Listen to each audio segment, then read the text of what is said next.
liderança. E aqui estou eu, busquei aí na minha história de vida, aquilo que eu enfrentei aí nessa minha jornada empreendedora, várias histórias interessantes para poder falar sobre liderança. E aí é legal você comparar os dois momentos, né? Aquele momento em que você é liderado, e eu já tive a oportunidade de participar disso algumas vezes lá no meu início de carreira, e o momento onde você está conduzindo alguém, né? Que é, depois que eu comecei a empreender, foi uma das posições que eu assumi. Bom, primeiro vou falar como eu me ferrei nas duas coisas, né? A primeira delas foi antes de montar a minha empresa, isso era por volta de 2001, 2002, onde eu estava começando ali na época de finalzinho de faculdade, entrando na pós-graduação, e arrumei um emprego diferente, né? E esse emprego era trabalhar como consultor. Foi praticamente a minha primeira intervenção com consultoria. E quem arrumou esse trabalho para mim foi um amigo meu que fazia pós-graduação junto comigo. Ele vendeu um projeto na Petrobras, um projeto grande, e precisava de ajuda para poder implementar isso. Bom, esse cara, ele trabalhava com diversos consultores, e dentre esses consultores fui um dos escalados aí para poder trabalhar com ele. A missão, me mudar para Santos, trabalhar dentro da refinaria, RPBC, a refinaria da Petrobras, e trabalhar com mapeamento de processo. Caramba, que negócio diferente, né? Novo ainda, sem experiência fora da cidade, mas lá fui eu. Bom, malinha embaixo do braço, manual, processo, tudo isso lindo e maravilhoso. E o que enfrentei? Caraca, o caos. O caos por quê? Porque na verdade eu tive muita dificuldade de poder gerenciar os meus próprios passos. A minha liderança era uma liderança, não minha, né? O meu líder naquela época era um cara muito técnico, muito profissional na parte de distribuir trabalho, na parte de construir a forma de trabalhar. E dentro dessa engrenagem, cara, esse cara, ele mapeava todos os meus passos assim. E era muito bom porque eu tinha um roteiro perfeito para seguir. Como muitas empresas, como muitos empresários precisam fazer isso, né? Construir ali o passo a passo para os seus colaboradores seguirem os seus caminhos. E assim eu tinha isso, né? Tinha tudo bonitinho, tudo mapeado, tudo planejado. E ficava lá, trabalhando em cima das minhas métricas e todas as outras coisas. Mas no final do dia faltava alguma coisa. E o que faltava ali nessa história? A inspiração. A referência daquele cara que estava me guiando ali. Quem era aquela pessoa, o que ele tinha de atributos que não eram somente técnicos, né?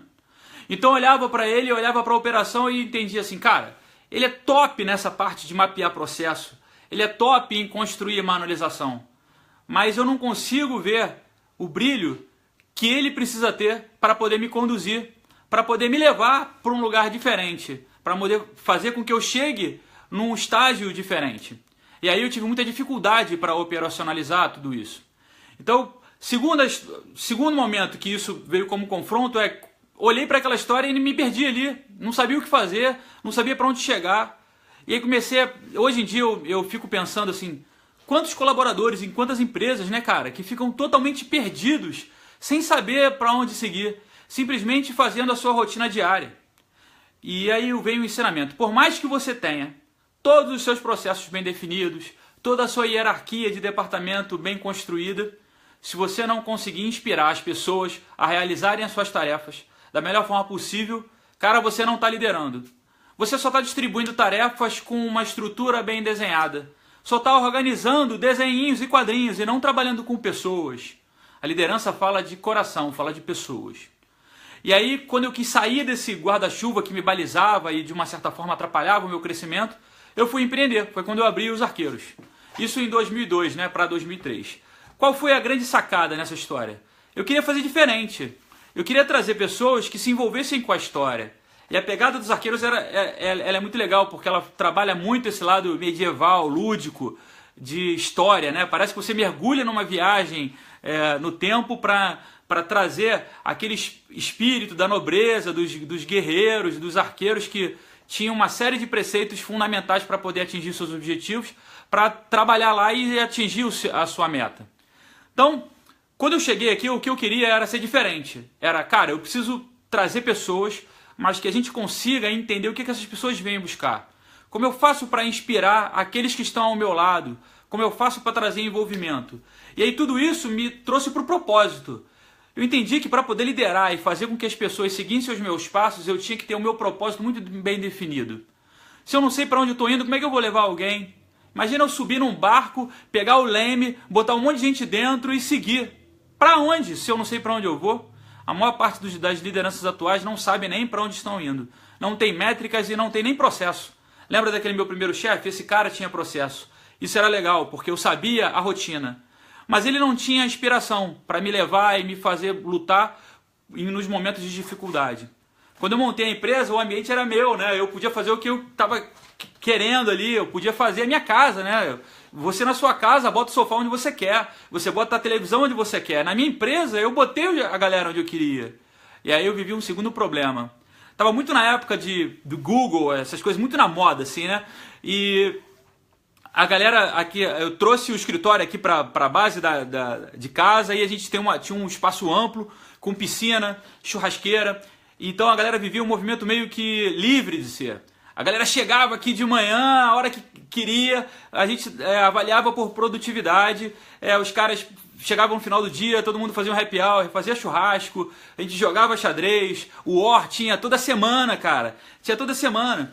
E tudo isso com uma cultura totalmente liberal, inspiracional. As pessoas ficavam aqui pelo amor, mas aí eu caí no segundo problema, que é dificilmente você traz o amor sem nenhum tipo de regra.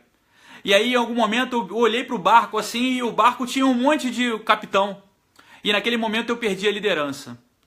E aí eu comecei a confrontar esses dois modelos. Bom, então quando eu vivi lá atrás, sendo liderado, com uma pessoa que mapeava todos os meus passos, construía tudo aquilo que eu tinha que fazer, eu conseguia acertar a minha operação, mas eu não tinha coração. E aí vivi o outro lado, onde eu botei o coração na história, onde eu envolvi todo mundo no meu propósito, onde eu mostrei a paixão e falei, galera, é pra lá que a gente tem que ir. Sejam livres para fazer da forma que vocês quiserem. Também não deu certo. Talvez funcione lá fora, nos Estados Unidos, né, com os caras mega programados para poder trabalhar com a produtividade. No Brasil, caraca, se dá liberdade pro cara, a possibilidade de puxar ele de volta é quase nula. É muito difícil você dar liberdade para um cara que não sabe trabalhar com a liberdade. E aí eu entendi que, na verdade, para liderar, você precisa ter uma mescla de todas das duas coisas, né? Você precisa ter orientação, processo, e você precisa ter inspiração, pessoa. Aí você olha para o mercado e olha para as lideranças atuais, é o caos, né, cara? Tu olha para um sujeito que você não consegue ver nenhum tipo de referência a se espelhar, a não ser as curriculares. Engraçado que durante esses últimos 15 anos, as grandes referências foram curriculares. E os grandes líderes são inspiracionais, né? São os caras com alta inteligência emocional, pessoas que entendem de pessoas. Tem muita galera do fitness aí, um abraço para todos vocês, meus amigos aí ao vivo na live, tô vendo todo mundo entrando e mandando alô aí. Beleza, galera? Quem quiser mandar pergunta aí, manda por aqui, que se eu puder eu respondo, beleza? Então é o seguinte, fui num congresso em São Francisco, nos Estados Unidos, e o cara da Zapo, ele falou um negócio muito legal. Ele falou que um dos sucessos da empresa dele estava muito relacionado ao compartilhamento dos objetivos de cada um. Ele pegava os executivos e tentava entender o que esses caras queriam ganhar no final daquele ano. E cada um trazia ali seus sonhos particulares, coisas referentes ao seu coração, envolvimento, tudo aquilo que motivava as pessoas. E eles traziam tudo isso ali à tona. Bom, de uma certa forma a empresa fazia uma maneira de construir métrica em cima disso e depois disso botar as referências de grana. Então, olha, então quer dizer que se você quer conquistar, quer trocar de carro, quer viajar com a sua família, você quer fazer um monte de coisa, você vai construir isso tudo junto e vai botar um número em cima disso. Cara, então é esse tipo de liderança? Aí voltei eu para o Brasil e olhei para a minha empresa e falei assim, cara, é preciso organizar isso. Tem que trabalhar com o coração dentro do processo. E de uma certa forma isso às vezes é abrir mão da liberdade que você tinha anteriormente. E aí eu peguei algumas regras assim de como liderar de forma institucionalizada, né? A primeira delas era liderar a mim mesmo. Aí, se você não lidera você mesmo, você não é líder. Na verdade, você é só um condutor de tarefas. Não seja um condutor de tarefas, seja um líder. Lidere a si mesmo, entenda exatamente para onde você vai e para onde você vai levar seu barco. Aqueles que estão no comando têm uma responsabilidade muito grande, não só nos resultados dos negócios, mas também na motivação pessoal de cada um. Entende que um cara não bater a meta não é só um número, é ele não se sentir valorizado, é ele achar que todo o esforço de um mês não trouxe nenhum tipo de resultado. Tudo isso está associado à sua capacidade de inspirar as pessoas. Então, para poder liderar, o primeiro passo é liderar você mesmo.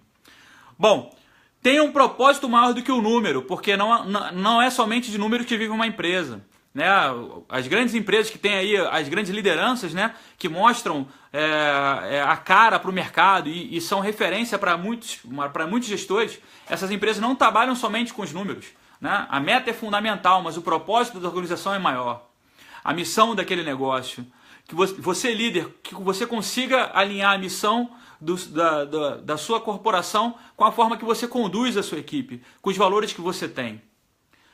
Pense sempre no processo como um todo, que ele é fundamental. Lembra da minha história lá na Petrobras? Ele sim é fundamental, só que você precisa adaptar isso à paixão, à vontade daquele cara de trabalhar. Grandes empresas e pequenas empresas que conseguem dar certo, elas adaptam o seu processo às competências daquela pessoa. Cada um tem uma característica diferente e o líder top consegue adequar essas características. Se você não consegue adequar as características ao seu liderado, você não está liderando, você está entregando tarefa. Então liderar é entender a competência de cada um que está na sua base. É desenhar as ações de acordo com essas características, para fazer com que essas pessoas consigam entregar aquilo que você projetou. Mas você só consegue fazer isso se você adapta exatamente a entrega àquele que está operacionalizando. Bom, outro ponto que é fundamental, né? Lute pelas pessoas que estão lutando por você. Lute por eles. Né? A maior parte dos líderes atualmente, eles delegam as atividades e deixam os caras se estrepar lá na frente. E lá no final do mês eles vêm coletar tudo aquilo que aconteceu. Esteja ao lado do seu time. Né? Aqueles filmes de guerra, né, que são maneiríssimos, né, do Mel Gibson e todos os outros caras, né, que trabalham isso nos cinemas, mostram de uma forma muito clara que o líder está sempre do lado. Ele não está em cima, ele não está na sala, ele está do lado, cara. Ele está ali ajudando, empurrando o time junto. Ele é parte do organismo. Uma empresa é um organismo, ela está ali, sendo movimentada pelo coração, pelas métricas, pelos processos e pelo envolvimento coletivo. E aí o último passo para você liderar é sonhar em conjunto. Aquele que consegue entender exatamente o que a sua equipe tem como objetivo, esse cara consegue gerar ali o combustível exato para fazer com que esses caras se movimentem. É fundamental você entender as competências de cada um e abastecer esses caras com aquilo que faz eles se mexerem. Bom, agora você está do outro lado, né? Eu falei do líder, agora eu vou me colocar como liderado, porque já fui, sei como é que é difícil, e muitos que estão aqui assistindo e contribuindo, clicando aí, curtindo, também são liderados atualmente. Então, se você é o liderado, cara, a primeira parte é que você se permita ser conduzido. Né? Quebre um pouco a barreira de que existe uma outra pessoa do outro lado da mesa. Se integre à mesa. Né? E muitos dos colaboradores no Brasil, eles enxergam o líder, o cara como o carrasco, aquele que conduz de forma equivocada. Faça parte do processo, esteja alinhado com o time para poder receber aí boas orientações. Esteja disposto a aprender. Se você não tem vontade de aprender, dificilmente você vai avançar. Um bom líder, ele aprende todos os dias. Engraçado que aquele que acha que sabe muito é o primeiro da fila dos que não sabem nada. Se você está trabalhando exatamente os seus processos, você precisa muito entender que é através do aprendizado que você vai conseguir dar passos maiores. Então, para você que está sendo liderado hoje, abra o coração para poder receber tudo aquilo que é trabalhado. Bom, busque muita autonomia. Hoje em dia, né, com o custo do Brasil cada vez mais alto, com as empresas sofrendo pela competição, a grande referência está na competência. Né? Antigamente você tinha 10 caras fazendo determinadas funções. Hoje em dia, para ganhar eficiência, as empresas estão tendo que desligar esses personagens para construírem equipes mais enxutas e essas equipes aí conseguirem trabalhar e executar aquelas funções. Essa referência mostra o seguinte: caramba, então é preciso ser mais competente para poder estar alinhado com o propósito da organização. Se eu estou alinhado com o propósito da organização, eu estou trabalhando de forma otimizada. E aí eu tenho que transferir a minha paixão para aquilo. Se eu faço uma rotina continuamente sem raciocinar sobre ela, dificilmente estou agregando valor. Para eu fazer diferente, eu posso inovar, eu posso reconstruir. Eu me lembro naquele projeto, eu estava lá, quando eu estava lá na implementação lá do processo de ISO 9000 lá na Petrobras, a parte mais difícil é que a ISO 9000 é algo engessado. Mas a parte mais legal é que os caras buscam uma série de referências para poder se adaptar a essa normatização. E aí, quando ele constrói essas referências, ele está inovando, está construindo, está fazendo diferente. Então, você que está sendo liderado nesse momento, que você possa se reconstruir para fazer de forma diferente. Depois disso, eu acho que o que falta muito nos colaboradores brasileiros é construir as suas próprias referências, suas próprias metas. Então, imagina que o seu líder chega e dá uma meta. Esse na verdade, vira o teu teto, o seu sarrafo. Você só pula aquela altura. Enquanto em outros países desenvolvidos você percebe que os colaboradores eles não se balizam somente pela meta que foi dada pela sua liderança. Esses caras querem ultrapassar esse sarrafo. Eles querem fazer mais. Eles querem mostrar a sua força. E assim eles conseguem contribuir de forma intensa para o propósito da organização. Para fechar aí, tipo, muita gente, galera, beleza, show, todo mundo junto, vamos nessa. Para fechar, me lembro do meu projeto, né, minha grande paixão, né, a roda de brinquedo agora. Para quem não sabe, eu tenho, além dos Arqueiros e da Enterprise, que é uma empresa de energias solares, eu tenho o projeto A Roda de Brinquedo. Bruninha Mauro, beleza, roda de brinquedo na área. E, cara, como a gente fez para poder transformar isso em algo diferente? Orgulhosamente, esse ano passado, né, no Natal de 2016, conseguimos doar brinquedos para 6.300 crianças praticamente. O maior projeto de doação de brinquedo do Brasil. A gente só conseguiu isso por causa da liderança. Não só a minha liderança, mas a liderança de vários personagens em várias cidades. Como por exemplo o Anderson aí, G3, que acabou de comentar. Um cara que tocou o sarrafo aí em Minas Gerais, conduziu as pessoas para a meta. Engraçado que quando eu botei a meta de 5.500 crianças presenteadas, muitos chamaram a gente de louco, assim. Falei, cara, nunca subestime o valor do envolvimento pessoal. É o coração com o sarrafo. É olhar para o teu objetivo e entender que atingindo aquele cara ali, você não só vai estar conquistando para você um monte de coisa, como também para o outro. E o projeto da Roda de Brinquedo, ele trouxe essa experiência fenomenal de conduzir pessoas com paixão e foco para um determinado objetivo comum, né? Então, tudo isso também traz como uma referência fundamental o envolvimento entre o propósito, a meta, o processo e a entrega. Em todos os momentos que você vai perfazer o seu caminho, é fundamental que você entenda exatamente a sequência que vai acontecer. Ou seja, só vai funcionar se tiver desenho, só vai funcionar se tiver processo. Não fique engessado no processo, não prepare a sua equipe para ser engessada no processo.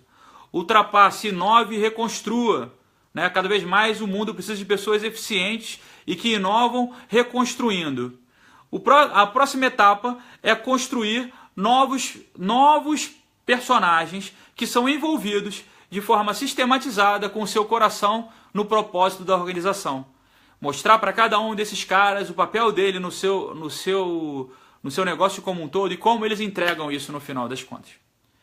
Então assim, galera, essa é a mensagem que eu queria passar. Quantas vezes eu construí ações e tropecei por tentar entregar coração sem métrica e como eu errei e tentar entregar métrica sem o coração. O equilíbrio da gestão otimizada engloba essas duas variáveis. Construir relação de impacto com o envolvimento de pessoas, de engajamento, né? Tudo isso depende exatamente de como você constrói o seu propósito. Então é isso, obrigado, galera, lotada a live, quase 40 pessoas, tivemos aí o tempo inteiro rodando todo esse time. Tivemos aqui alguns comentários, várias pessoas que acompanham continuamente durante a semana. Postem aqui, galera, aí perguntas, o que eu conseguir responder aí, respondo durante a semana. Na semana que vem a gente não está com um tema definido, deixei para ser definido agora. Então, o que você quer ouvir? A gente já falou aqui sobre meta, a gente já falou sobre liderança, a gente falou sobre criação de propostas de valor e uma série de outras ferramentas para você poder não só aplicar no seu negócio, como também na sua operação. Afinal de contas, aqui a gente não está fazendo esse vídeo somente para quem está liderando, mas para todo o organismo que impulsiona o mercado, impulsiona a nossa sociedade como um todo. Os pequenos empresários, os microempresários, as empresas de pequeno porte, de grande e médio porte, esses caras vão fazer o país se mexer. E para isso, precisamos de pessoas mais bem preparadas. Então, um abraço para vocês aí, comentem, compartilhem, curtem aí, críticas, sugestões, elogios, está tudo valendo. Um abraço aí para vocês, boa noite, valeu galera!